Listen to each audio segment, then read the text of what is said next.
Bonjour, bienvenue sur le plateau du Grand Débat du Web numéro 8. Déjà le rendez-vous hebdomadaire de Digital Business News pour parler avec les grandes voix du web de l'actualité connectée, des actualités connectées, puisqu'on aborde chaque semaine des thèmes assez différents. Pendant 5 minutes chacun, autant dire que ça va très très vite pour nos 4 invités qui auront l'occasion de s'exprimer rapidement, mais avec une efficacité redoutable sur 3 sujets aujourd'hui. On parlera notamment de l'intelligence artificielle. Alors là, vous allez me dire, l'intelligence artificielle, en 5 minutes, on va se marrer. Ben oui, on va se marrer. On va essayer de le faire en tout cas. On parlera également de journalistes. Ça prendra beaucoup moins de temps peut-être.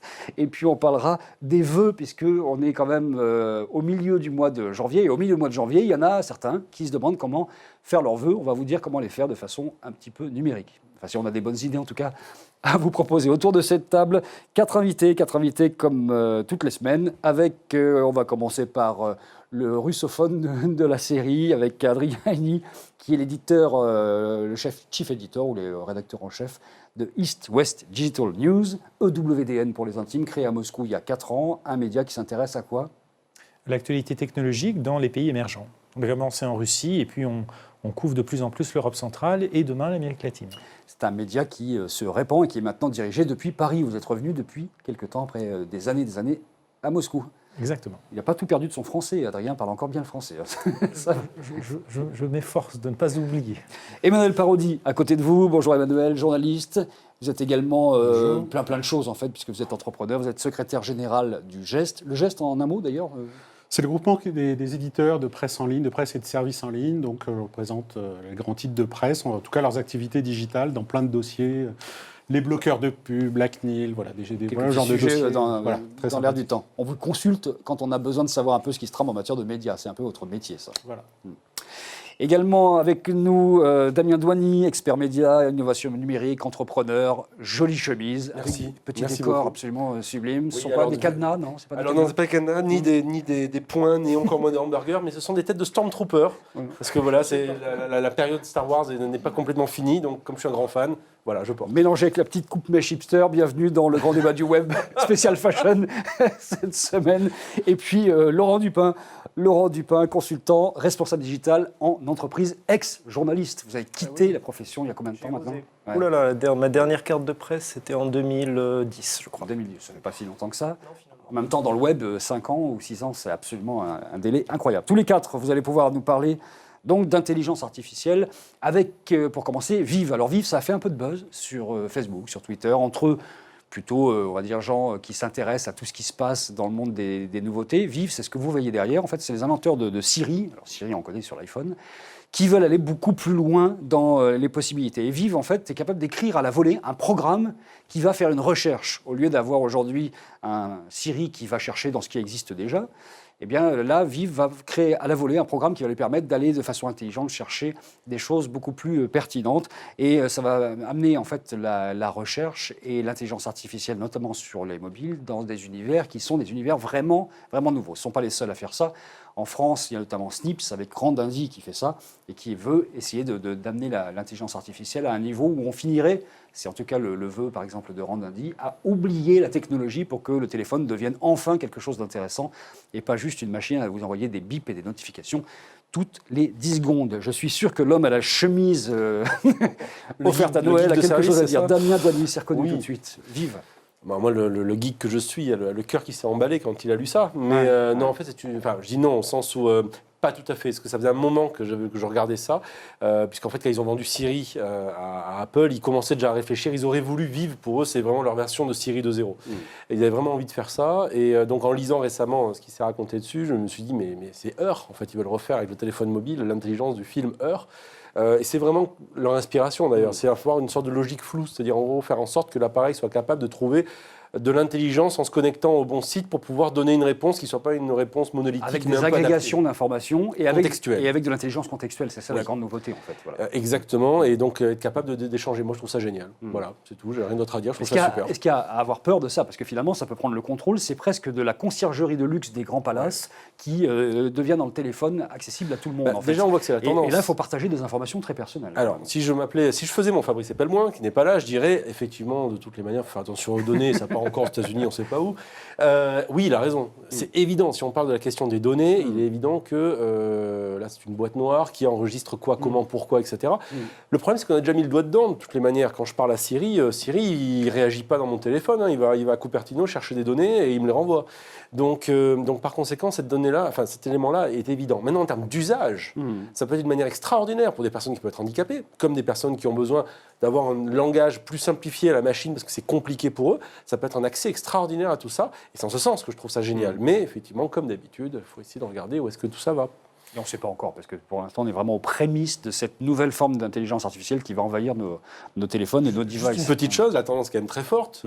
Tu citais une société française, mais on pourrait très bien dire que Facebook avec M intègre donc dans son Messenger un majordome qui a pour objectif de faire un peu plus ou moins la même chose en mélangeant des vrais gens avec de l'électronique. Mais on est dans cette tendance-là, en tous les cas de figure. Laurent, un mot sur Siri. Oui, on parlait de science-fiction. Moi, je suis aussi assez féru de voir ce que la SF propose très régulièrement dans l'univers cinématographique et des courts-métrages. Et il est marrant de voir que dans les intelligences artificielles et les systèmes auto-apprenants, parce que c'est ça aussi dans le livre, c'est le système auto-apprenant, Zuckerberg, qui s'intéresse grandement au sujet, a pris pour exemple, vous l'avez tous lu, je vais faire Jarvis, le Jarvis d'Iron Man, donc le majordome... intelligence artificielle, auto-apprenant. Donc on voit bien que les univers en fait se rapprochent et ce que nous enseigne la science-fiction, elle l'a enseigné d'ailleurs dès 2001 l'Odyssée et l'espace et qui avait déjà un ordinateur auto-apprenant qui contrôlait l'ensemble des systèmes, c'est que quand il y a un risque et un danger quand tous les systèmes s'interconnectent en fait. À la fois la diffusion, les bases de données, les contrôles d'accès et tout dépend de l'intention. Ce sont des outils. Si l'intention est bonne, eh ben on est dans le cadre de R. Et puis c'est un film qui finit très romantiquement d'ailleurs et qui laisse une part de poésie à la chose.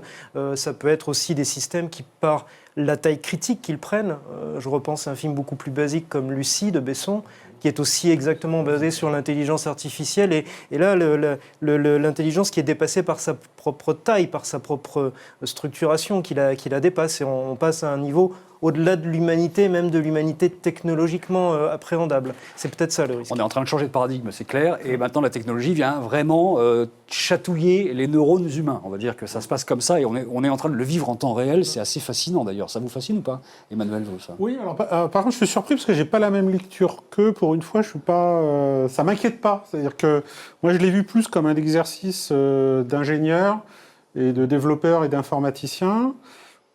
C'est comme ça qu'ils se racontent eux-mêmes, hein, c'était de dire, plutôt que de faire encore un truc encore plus compliqué, on va essayer de changer la manière de travailler l'algorithme. Et effectivement, c'est un système qui apprend lui-même. Mais moi, je ne l'ai pas vu comme quelque chose qui menaçait les données privées. Je l'ai vu comme une autre manière de faire Google, en partant sur des postulats technologiques totalement différents. Et du coup, moi, je le vois comme quelque chose que, même si on le décrit par rapport à des usages potentiels grand public et qu'on imagine plein de choses, pour moi, c'est typiquement le genre de projet qui va plutôt finir en B2B, c'est-à-dire que ce qu'ils vont apprendre et faire, parce que c'est pas encore sorti, hein, on est condamné à imaginer, mais ce savoir et cette technologie va plutôt servir à s'imbriquer dans d'autres choses, c'est-à-dire dans l'interfaçage, parce qu'on est dans un monde interconnecté, etc., et que tout le problème, c'est de rendre maintenant la communication entre les appareils ou nos propres requêtes, etc., plus simple. Donc, à mon avis, ça, c'est une brique qui va aller s'installer au milieu de tout ce monde interconnecté, mais son avenir n'est pas nécessairement d'être un produit fini pour faire un service à la Google pour le grand public. Peut-être, hein, je comprends qu'on le voit comme ça. En tout cas, je ne le vois pas comme quelque chose de dangereux. Il est supposé accéder à des données ouvertes. Hein, ou alors, j'ai pas compris. Il les invente pas, les données. C'est la manière dont il produit la recherche qui est nouvelle. Ceci dit, ça fait partie du secret industriel. Ils disent pas comment ça marche. Mais moi, ça m'inquiète pas. C'est plutôt... dans les 2 prochaines années, là, on est maintenant des problématiques d'algorithmes. Et c'est l'amélioration des algorithmes qui vont permettre d'aller plus loin dans la robotisation, etc. Donc je pense que c'est le premier signal de ce qu'on va vivre dans les 2 prochaines années. Des projets comme ça, il va y en avoir plein. Adrien passe toujours son tour sur ce sujet-là? Je passe mon tour. Il a des choses à dire sur le suivant. On va parler de l'intelligence collective d'une certaine façon après l'intelligence artificielle. L'intelligence collective issue des réseaux sociaux. Enfin, quand on dit intelligence collective, c'est une façon de parler, parce qu'il n'y a pas que de l'intelligence qui sort des réseaux sociaux. Mais il y a aussi beaucoup d'informations. Il y a des signaux faibles, il y a des signaux forts, beaucoup qui sortent de là. Et c'est ce que veut faire Facebook avec Signal pour inciter les journalistes à s'informer via Facebook. On sait que les journalistes passent leur vie sur Twitter, qui est une source d'information absolument géniale pour toute personne qui fait de la veille. Facebook, pour l'instant, c'était pas tout à fait ça. La recherche Facebook, c'était pas ça. Et Signal permet donc de scanner un petit peu de façon forte avec un système d'analyse prédictive tous les signaux, on va dire, devenant forts de ce réseau social pour informer les journalistes. Est-ce que ça va changer leur façon de penser leur métier? Est-ce qu'ils vont passer du côté de Facebook, du côté de cette force-là, plutôt que du côté de Twitter, ou voire sur les deux? On repart avec Emmanuel, peut-être qu'il y a des choses à dire sur ces histoires de signaux faibles et signaux forts. Oui, parce que la promesse de ces outils, c'est pas le premier. Chaque plateforme elle propose un jour ou l'autre ce type d'outils. Et effectivement, ils arrivent tous avec une promesse que, tu l'as dit, du prédictif. Ça va faire du prédictif. Moi, j'ai testé plusieurs de ces plateformes pour mes journalistes, pour les différentes rédacs dont je m'occupais. Ce que je remarque, c'est que la plupart de ces outils, en réalité, ils ne détectent que les signaux forts. Enfin, ils pourraient faire mieux, mais en général, c'est là où il faut commencer à payer très cher et qu'on rigole beaucoup moins. C'est-à-dire que les signaux forts, c'est qu'au final, oui, ils vont détecter les commentaires du match de foot de la veille, Maria Carré est à Paris, etc. Et au final, entre nous, ça ne sert pas à grand-chose. On s'en aperçoit très vite. Pourquoi ? Parce que tout le monde a déjà cette information. Et ensuite, d'un point de vue strictement professionnel, l'avantage comparatif que donnerait ce type d'outil à une rédaction est annulé le lendemain matin, puisque tout le monde a accès aux mêmes données. Alors, donc l'enjeu de ces outils pour un usage professionnel, si c'est la promesse, ce serait plutôt de faire apparaître les signaux faibles. Et là, des outils, il n'y en a pas beaucoup. Ou alors, ils sont très chers et on ne les connaît pas. Et c'est pas, voilà. C'est un peu la limite de ce type d'outil. Les signaux faibles, c'est vraiment, comme tu l'as dit exactement, détecter la chose qui va devenir importante peut-être dans quelques jours. Ça, c'est pas les mêmes... Il y a un média qui s'appelle Melty en France, qui est assez leader chez les jeunes et qui travaille à partir des signaux repérés notamment sur les recherches Google, et qui va chercher ce qui buzz d'une certaine façon, pas signaux faibles, des signaux forts, ou en tout cas en train de le devenir, et va faire des articles en fonction de la demande qui s'exprime. Est-ce que tous les médias, c'est un peu la question qui se pose derrière ça, vont utiliser ces outils-là comme Signal de Facebook pour finalement répondre à une demande plutôt que d'être eux-mêmes en apport d'une information? Est-ce que ça change le métier de journaliste? Tu viens de décrire le problème et l'erreur, mais je pense que même Melty l'ont dit, ça n'est plus aussi déterminant l'algorithme que ça n'a été, pour être poli. Et en plus, moi je vais aller plus loin, c'est-à-dire qu'est-ce qu'il y a sur les réseaux sociaux et que ce type d'outil amène, il détecte du buzz, et le buzz est généré par l'industrie marketing. Donc la boucle est bouclée, vous ne faites que détecter un buzz généré par l'industrie, qui va générer les commentaires, je ne dis pas qu'il les produise, je dis qu'il les suscite, etc. Donc ces outils-là, au final, sont beaucoup plus déceptifs et ne sont pas la solution. Donc le journaliste, il n'est pas prêt d'être dépassé à partir du moment où il considère que son métier, c'est effectivement d'apporter de la valeur ajoutée et une forme d'exclusivité, on est d'accord. Qu'est-ce qu'on en pense en face, Laurent? Je crois qu'il y a un problème aussi d'accoutumance culturelle à ce type d'outils. Pour les rédactions où je suis passé, même encore récemment, le jeu est intéressant à partir où tout le monde le joue. Si vous avez qu'un ou deux journalistes, même qui sont chargés de faire ça, des animateurs, des front page editors, d'être le nez dans les audiences, dans les analytics et dans ces outils de trending tout le temps, mais que ce n'est qu'une personne et pas toute une équipe, il y a déjà une problématique. Pas tous les journalistes, ou même en élargissant aux communicants, milieu que je connais un peu mieux dernièrement, sont très déstabilisés par tout ce qui est temps réel. Nous, on en parle entre spécialistes et c'est naturel pour nous. Passer au temps réel, ne serait-ce qu'un suivi, je dirais presque quotidien ou hebdo des données de vos sites internet, dans certains endroits, c'est révolutionnaire. Donc il y a un premier problème, c'est l'accoutumance à ce temps réel et ce que ça produit. Après, c'est intéressant, je te rejoins Emmanuel, à partir du moment, et c'est le cas de Melty, où ces outils, ils plongent à l'intérieur de votre CMS et de vos bases de données et d'articles, où ils sont capables déjà de regarder pas les tendances qui se passent autour de vous sur les réseaux sociaux et que finalement tout le monde va finir par savoir à H24, mais plutôt ce qui se passe à l'intérieur de votre système et de sentir des signaux faibles et de voir plutôt pas des effets de masse, mais des effets de tendance qui commencent à bouger, qui se confirment et qui bougent très vite. Et la question c'est, qu'est-ce que je fais derrière? Et est-ce que j'ai les équipes qui sont prêtes à réagir pour produire, par exemple, à partir d'une news qui marche bien, les galeries de photos qui vont aller derrière, des vidéos qu'on va monter. Il y a une mécanique du temps réel et de la production et de la réactivité du temps réel auquel on n'est pas prêt de réagir journalistiquement. Spécialiste des réseaux sociaux, qui est Damien, un petit mot là-dessus à dire. Facebook travaille pour Facebook. Donc, quand il fait ça, c'est pas pour les journalistes. Il le fait pour les journalistes peut-être, mais dans une logique de publication pour Facebook. Facebook a sorti Instant Articles. Ça tombe bien.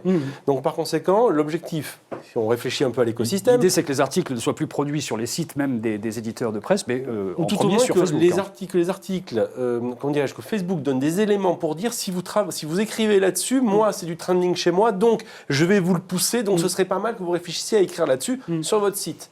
Donc on a une logique Ce d'écosystème. qu'a fait le Parisien avec très peu de succès d'ailleurs. Tout à fait. Mais c'est une mécanique qui va venir petit à petit. Le Parisien est un peu esselé pour l'instant en France. Donc il y a cette logique-là déjà, cet outil-là s'intègre, cette brique s'intègre dans cette logique-là d'écosystème. D'autres éléments aussi, c'est que Facebook veut la peau de Twitter sur l'instantanéité. Aujourd'hui, le média de l'instantanéité, c'est Twitter. Facebook est un média un peu ambivalent. Il veut du public, mais il dit aussi que c'est notre page privée. Et c'est vrai que si j'ai envie d'écrire à mes amis, on ne verra pas publiquement ce que je leur ai écrit. Alors que Twitter est public. Donc par conséquent, si je veux savoir ce qui se passe maintenant, là tout de suite, le pouls des choses, c'est bien, à la fin de l'année dernière, les attentats, c'est sur Twitter que ça s'est passé. Donc par conséquent, Facebook veut essayer de contrer ça par le biais des journalistes, c'est malin. Est-ce qu'ils vont y arriver? Je ne sais pas, mais c'est vrai qu'effectivement, de ce point de vue-là, Twitter a pris un petit retard. Ils ont sorti Curator, qui est un outil un peu la même chose, mais qui est un peu compliqué, qui n'est pas très agréable. Enfin, qu'il faut bidouiller, on va dire, qu'il faut bricoler. Là, Facebook apporte quelque chose qui est un peu plus out of the box. Donc ça pourrait effectivement en séduire certains dans cette configuration-là d'écosystème. Merci pour ce décalage d'analyse qui était intéressant. Et on décale clairement géographiquement, puisqu'il y a des exemples intéressants qui se passent notamment en Russie ou dans ce coin-là, sur différentes entreprises qui ont une autre approche aussi. Alors, on ne parle plus de Facebook et de Signal, là. À l'est du nouveau, dans ces domaines de modernisation et d'automatisation des médias. Je pense à deux exemples. Le premier, c'est en Russie avec Yandex, qui est le grand moteur de recherche local. Surtout pas l'appeler le Google russe, parce qu'en réalité, ils sont nés 5 ans avant Google et ils conservent aujourd'hui une position dominante sur le marché de la recherche en Russie. Et dans certains domaines, ils font de la R&D assez costaud et en avance. Et une de leurs dernières initiatives, c'est ce qu'ils ont appelé, peut-être un peu pompeusement, une agence d'information automatique. Alors ça se limite à certaines données, plus exactement. Non pas des sujets, mais des données.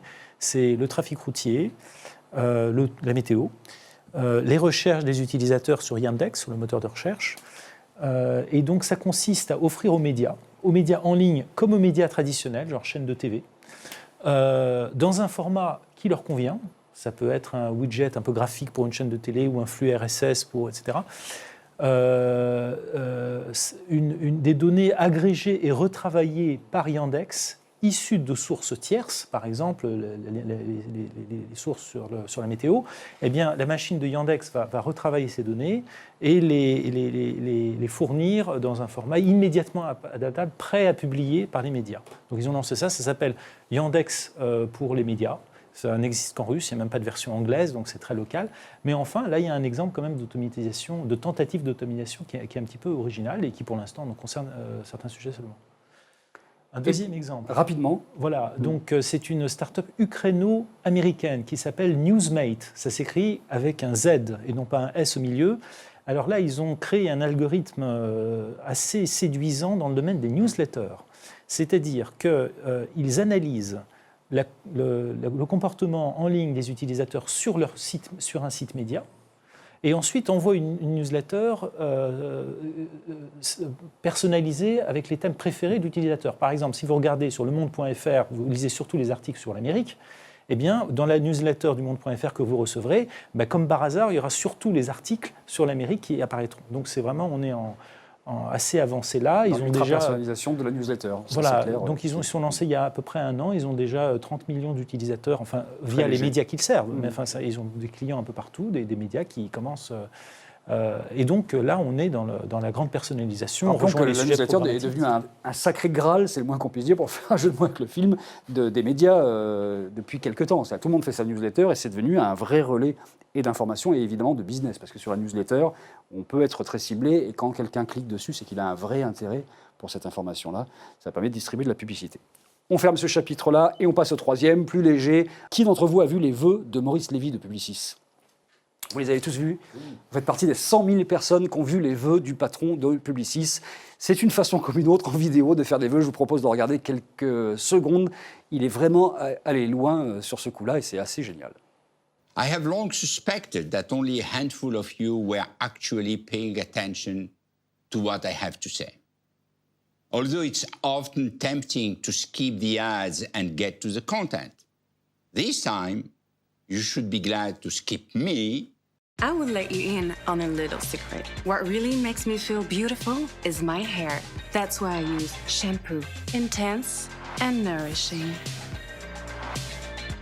I agree that it's very important to have beautiful hair. But what's even more important is to realize that it always takes some time to lay a rock-solid basis for building our future.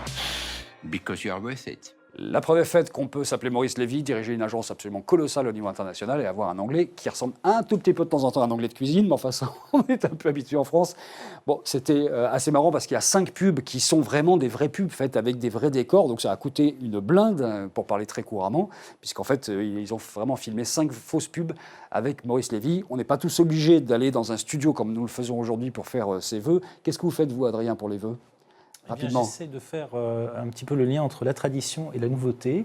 J'ai une maman très créative, elle est un petit peu âgée, alors elle fait des petites cartes de vœux, non, mais des petites cartes de vœux avec des feuilles de toutes sortes de couleurs, des feuilles mortes qu'elle récolte à l'hôtel, et puis elle les combine très joliment dans des cartes de vœux sur papier. Et donc moi j'ai eu l'idée d'aller de les photographier et puis d'aller dans des sites qui les transforment en cartes de vœux et qui vous les envoient soit sous forme d'albums photos, soit sous forme de cartes de vœux et de les utiliser en papier. Voilà, première solution, il faut une maman artiste. Bon, ça c'est une solution. Mais tout le monde n'en a pas une. avec les sites d'impression et un appareil photo également. Voilà. Pour vous, Emmanuel. Alors, une catastrophe, je ne suis pas du tout... C'est pas votre truc. Non, c'est pas mon truc. Vous ne souhaitez jamais vos vœux à personne. Non, mais par contre, ce qu'a fait Maurice Lévy, c'est vrai que c'est une grande tradition dans toutes les boîtes américaines. Donc j'ai connu.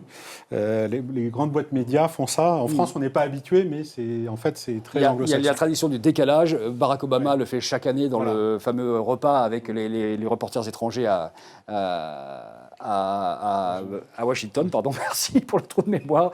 Et se met vraiment en avant dans des décalages comme ça. Vous faites quoi, vous, les uns les autres? À part avoir des jolies chemises comme ça. Moi, pour ma part, j'essaye de trouver des petites applications sympas, originales, dont je vais détourner la finalité. C'est souvent des applications de montage vidéo ou audio. Dernièrement, j'avais utilisé Flipagram, par exemple, que j'avais détourné de son objectif pour l'utiliser en mode stop motion et de faire une carte de vœux animée. Ça rejoint un peu...